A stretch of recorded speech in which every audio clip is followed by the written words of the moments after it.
arabatti gurguramuu bira darbitee immoo gudeedamtee namichi waliin bulee gudeedee erga deemtee ji'a 8 ulfisii ji'a 7 ulfooftee jirti jette waa tokko wanta jala mureessitti mu tokko bareechine dhaggeeffadhu shi ati obboleettii kooti dhiiga kooti siif lubbuudhaan kenna siif biyya sana nan dhufa siif isuma dhugumaati lubbuun sii kenna ani hordoftoonni kooti qabadhu bareeche deebisee immoo abbaa fedhe sodaatiin ulfaa'uu yoo ta'e ijoolleen biyya keessatti ulfaa'an Itoophiyaa keessatti ummata miiliyoona 110 keessaa miiliyoona 10 ol mana haadhaatti durbatu jedhaman ulfaa'an haaraan siin hin baane dubartiidhaan shawwadamta hin gudeedamta dallaalaan si gudeeda fireendiin jedhamu si gudeeda anuu meeqa gudeedeera eesse hin sodaatin jechuuf an jedhe malee gudeedee miti yan hin sodaatin dubartiidha dubartummaadha waadanuu sirra ga'a dubartiirra waadanuu ga'a si hubanna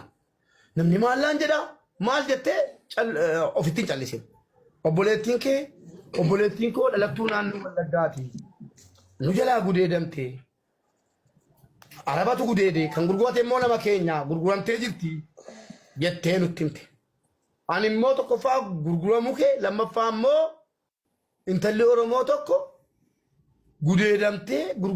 gudeedamtee fooftee gara biyyaatti galuuf jechuu yeroo naga'u duutatti iyyuu jedhameyyuu yeroo naga'u baay'ee natti dhaga'ame miira keessa galee viidiyoo sirratti hojjedhee si barbaadaa ture. Achumaan obboleettiin keenya si bira jirtu kun Mubaarak Musammaa yoo na barbaadde bakka na barbaaddetti naa kottu ani hin gudeenne maal jette. Waa tokko si gaafadha uummata Oromoo irratti maqaa uummata Oromoo 1,400 irratti waan si gaafadha. Tokkoffaa sodaattuudhaati tokkoffaa dhaggeeffadhu waan sitti himaan abbootiin kee keessattuu dubartoota Wallaggaa ta'a miirri sodaa wayii sitti naga'amin dhugaa rabbii sitti himaan dhageesse dubartoonni naannoo keessanii dhiira caalti dhageesse hin sodaatin waa tokko hin taatu foon abbaa kooti nama 1,500 si ilaalaa jira ummanni kun siif wareegama hin sodaatin wannan si gaafadhu waa hunda si gaafadhu. Obboleettiin kee erga biyyaa baate obboleettiin koo isa kan gaa Oromoonni yeroo biraa ibsinaafi erga biyyaa baate ji'a 8 jette akkasi amma ji'a 7 erga biyyaa 7 akkasidha. Obboleettiin kee erga obboleettiin koo biyyaa baate jettee paaspoortii nutti ergitee jirti paaspoortiin keessa ji'a 8 ibsa.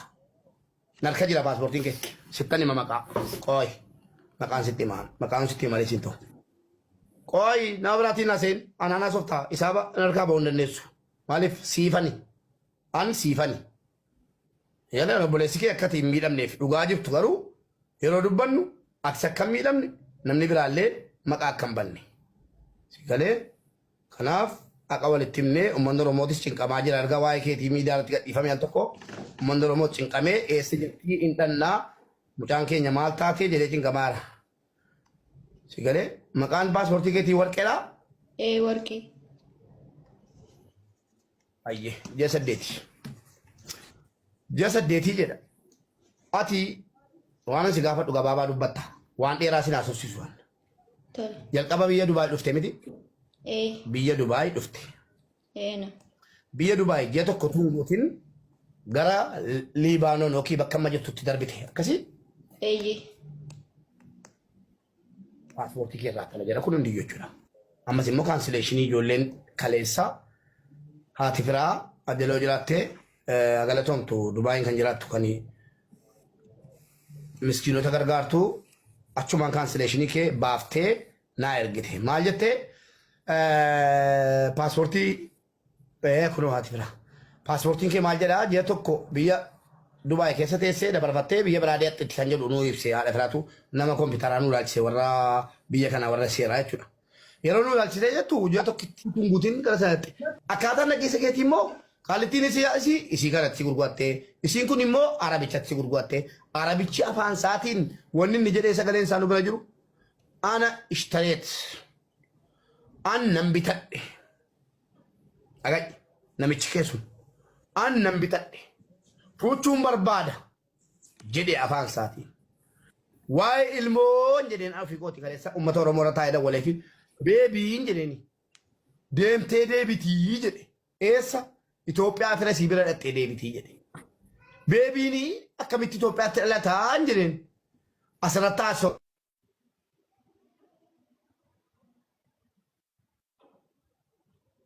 Mubeni Turkii qabeen fakkaata. annan bitadhe Turkii maali nagaamu sagaleen koo jool haala fira Malufti. Sila nagaamu. nagaamu sagaleen koo Sen nagaamu. Mesh. Sana booda namichi kee koppiliinkii godhan jiran malee uummata xamaamaata jala guutee namiti koppiliinkiin godhan jiran waraabachuu waraabbatanii deemuu malee furmaattii kaa'uun nuti erga caalaa rakkoon qabuuti. Namichi waa lama haasee fuuchuun barbaada akkasitti qophooftee yookiin gorfamteetti tun ta'een kanan si gaafadhu gaaffii qaxxaamuraati. Namichi ilaa waan dhossin yoo hojiin bultee jiru ilaa atamma fakkeenyaaf atamma nama biyya arabaa yookiin immoo araba dhiisi lammii biyya biraa dhiisi ati bareedduu kana bucuu kana anuutuun argadhe anuutuun argaa tokko irratti argadhe hin niisu dhageesse seexana waan jedhamu jira amantaa kiristaanaatiinis amantaa islaamaatiinis seexanni dubartiin tokkoof dhiirri tokko kilaasii tokko keessa cufatanii jennaan wal qabaa wal hammadhaa wal dhungadhaa hojiin ciisaa hin niisin namaan jetti dhageesse kanaafi ati dogoggora waliin qabdu of dhossuu jettee saalfattee an dubartii dheessatti hangalayettee hin dhoksin. Ati bareedduu kana dhageesse namichi man tokko keessa kilaasii tokko keessa si wajjin buleera moo hin bulle waan biraan haasa'in waan gorfamte sirraa hin bullan. Akkuma galgala siin jedhee dhaabar galgala akkuma sitti meedhaam kun hundi isaa.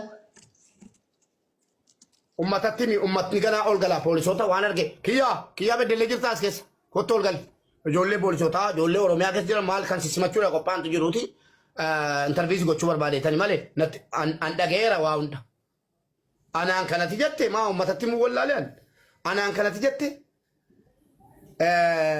namichi kilaasii tokko keessa na wajjin buleeraa algaa tokko irras wajjin bulleerraa ilmoo naadeessanaan jedheeraa ilmoon barbaada naan jedheeraa jetteetta amanaan hin barbaanne malee sagalee keessii banu hin barbaanne an sana tukkusiisaa uummanna dhaggeeffatu namicha waliin kifilee tokko keessa bulteetta moo hin bulle. Akkuma galgala siin jedhee buleera. Wanta raawwatte qabdaa naan jetteef. No namicha waliin kilaasii tokko keessa bulteetta moo hin bulle kana qofa natti. Buleera. Siree tokko irra wajjin ciistaniittu moo wajjin hin ciisne. Rafeera garuu wal bira buleera. Bakka gabaabsati. Uummanni Oromoo jaamaa miti in hubata. Ol galcha namoota jajjaboo ol galcheen itti si kenna maaliif sila obboleettiin kee dhuftee irratti boosse. Anaa dubbii kanatti gale. Ati dubartiidha. Dubartiin haadha kooti. Haadha manaa kooti. Callisee yoon dhiise namuu na taajjaba. Mubaarak arabarraa maallaqa nyaatee obboleettii keenya dabarse naan jedhamu uummanni kun maqaa koon tolchu. Si galee.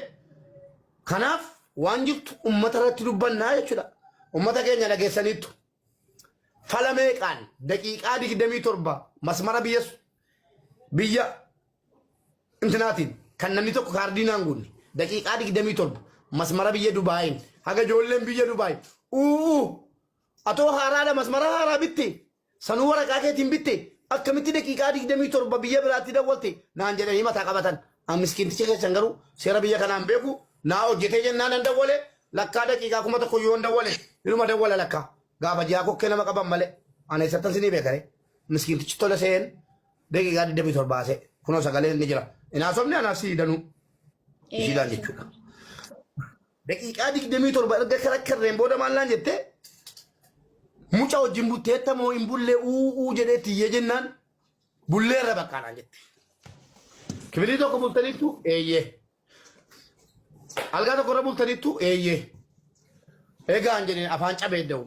Afaan cabee sitti naasofneen bullee irra baqanaan jettee ilmoo sirraa argadha baga jedhee namichi sin fuudha baga siin jedhee ilmoo naadeessa baga siin jedhee ammati akkasuma godheera jettutti ni eeguwanii siin hin jennaan milikkita afaan baala giyaasa jechuudha. Waraabamee jira sagaleen keenya yoo shakkite kunooti dhaggeeffadhaa uummata keenya. maaliif isinii ibsuu bani bor mucaan kun yoo galtee